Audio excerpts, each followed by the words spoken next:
Hi, welcome back to On the Go with Tally Ho. I would like to introduce our guest speaker today, and is Bruce Waters from Pacific Delight. And of course, we have our very own Roger Carlson here. So Bruce is going to talk some exciting things. What's going on with Pacific Delight? Things are always busy in China. Debbie, It's nice to be here again. Thank you. Roger, nice to see you. Well, thank you to see you again.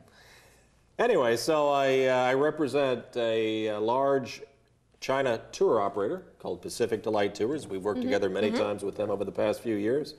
Wonderful organization, but as you can picture, Pacific Delight Tours, they're a company that caters to and sells the Asia market. So they're selling tours and cruises to Asia and China in particular.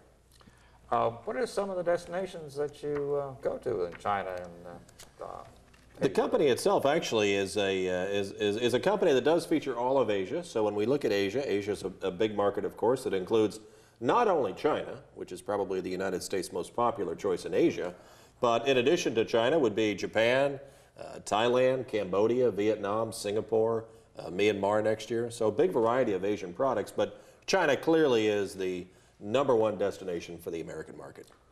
what is popular in China to go to? I know about the Great Wall, but what else is there to see? You know, I think when we as Americans especially kind of consider China, I think there are so many iconic and big historic destinations that we would want to see and that we picture China to be. So when we visit China, and certainly almost every tour that we offer would include those very iconic destinations such as the Great Wall of China, because that is China. It's certainly what we expect China to be. Seeing the panda bears at the Chongqing Zoo, sailing the beautiful, magnificent Yangtze River, and seeing the terracotta warriors in the city of Xi'an. So many big, iconic destinations along the way. Well, these are all the old things. What about modern China? What's it like? What's fascinating about, when we as a tourist goes to China today, I think what's really amazing is you're getting the opportunity to experience two amazing sides of China. Because, of course, we're there to see the historic parts of China, but you're combining that with the China of today, the modern China. And just within the past 30 years, China now has a middle-class population of over 300 million people, which is the entire size of the United States population. So just in 30 years, their middle-class population now is the size of our country's.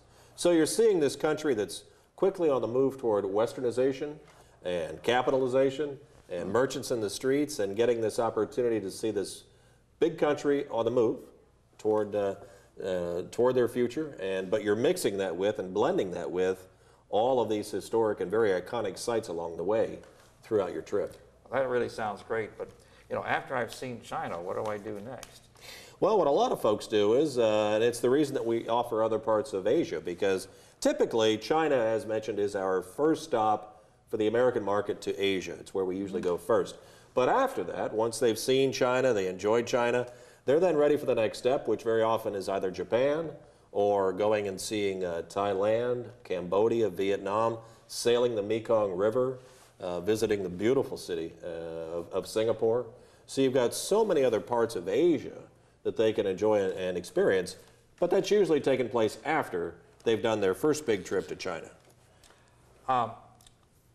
I know, all this sounds great, but what's it going to cost me? Are these reasonable, or? Interestingly enough, because of the dollar conversion between us and the China program, the value to China is tremendous. So, for example, currently we have programs, our most popular 13-day tour to China, which includes air from New York. Those prices start at about $3,500 with air, and that's for this big 13-day trip. So it's a wonderful price, and so the value is excellent, but you're also combining that with, once again, this opportunity to experience amazing China. It's just, as you can tell, I've been to many places around the world, but China clearly is one of my all-time favorites. It was so amazing and wonderful to see. I gotta tell you, our clients are always so happy when they travel with Pacific Delight. One thing I enjoy is you guarantee the departures. So if there's a group going, we actually at one point had one couple going that originally was 14, and they still guaranteed that departure. It was brilliant, and they're just so easy to work with, and and everybody who comes back is just thrilled. Well, those folks really ended up with what turned out to be a private tour Yes. of China, really. So great experience for them, and it's something that we do all the time and have done for 41 years now. The company's been around 41 Is there years. any better time of the year to go to China? You know, there is, in fact, and it's more because of weather conditions. So if you kind of picture China as having very similar weather conditions to the United States, because they do, needless to say, their fall and spring is our fall and spring. So April and May, September, October, those tend to be the best months to see China because the weather's wonderful. I've heard a lot about Shanghai and Hong Kong, and I haven't been to either city, but can you tell us a little bit about that? It's really, you know, what's fascinating about about China was when you're in China, you're seeing cities like Shanghai and Hong Kong, which quite frankly are very Western, very modern, beautiful big cities of well over 20 million people. So they're very modern and beautiful big cities, skyscrapers and magnificent restaurants and many, many English-speaking folks because they actually have a British and French history to them. But you're combining that with, once again, throughout the rest of this big journey, you're also seeing true historic China. So that next day, for example, you might be in the city of Xi'an, and there you're seeing the clay warriors, those terracotta warriors that we've always seen pictures of on the TV. So you're getting the opportunity to experience that and see 2,000 years worth Wow, of look at that. That's Chinese amazing. history. So, you know, I think that was really what is so fascinating about the China experience is the dichotomy of history combined with modernization, combined with the country that's on the move toward westernization. Really an amazing thing to see. Yes, that really sounds great, you know. I'm used to American food and that stuff, you know, and we got Chinese restaurants here, but is the food the same as the Chinese restaurants here? You know, that's probably the most popular question for most Americans to ask, is first thing they'll want to ask me is, what's the food going to be like? Great question. We typically, actually on our tours, and we provide breakfast, lunch, and dinner each day throughout the entire journey, so all of those meals are covered as part of the tour.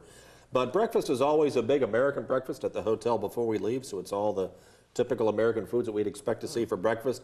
Lunch and dinner, very often, it's Chinese family style, which means we arrive and we usually have a private back room in the restaurant, and we'll all sit down at big tables of 8 or 10 with a big lazy Susan in the middle, and they'll start bringing out just one dish after another of, you know, fish and poultries and beefs and salads. It's wonderful. Well, this sounds exciting, and there's a lot of great opportunities, and we are running some specials. Don't forget to call on Mondays. Every Monday we have a new special and a sale.